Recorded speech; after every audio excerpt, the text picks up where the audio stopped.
வேலூர் செய்திகள். கள்ளக்குறிச்சி மாவட்டம் திருக்கோயிலூர் நகராட்சியில் 67 கோடி ரூபாய் மதிப்பீட்டில் 300 படுக்கை வசதி கொண்ட திருக்கோயிலூர் மாவட்ட தலைமை மருத்துவமனை கட்டிடம் கட்டும் பணி கடந்த 2 ஆண்டுகளாக நடைபெற்று வருகிறது.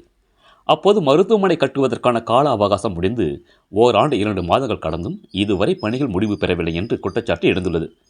மேலும் கட்டிடப் பணிகளுக்கு ஒதுக்கப்பட்ட கால அவகாசம் முடிந்து ஓராண்டுகளுக்கு மேலாகியும் இதுவரை திறக்கப்படாததால் நாளுக்கு நாள் திருக்கோயிலூர் மருத்துவமனைக்கு வரும் நோயாளிகளின் எண்ணிக்கை அதிகரித்து அங்கு கடுமையான கூட்ட நெரிசல் ஏற்படுகிறது.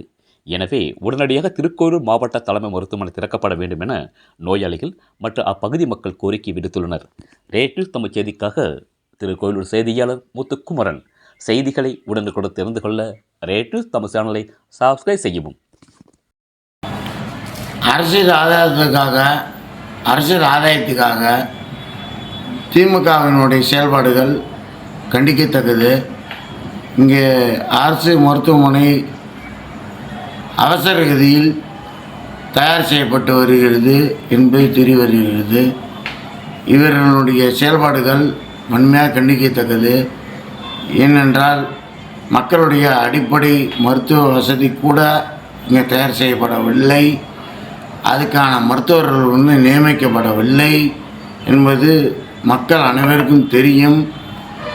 அதை கண்டித்து பாஜக சார்பாக நான் வெளியிடுவது என்னவென்றால், இதெல்லாம் தயார் செய்துவிட்டு மக்களுக்கு ஆதாரம்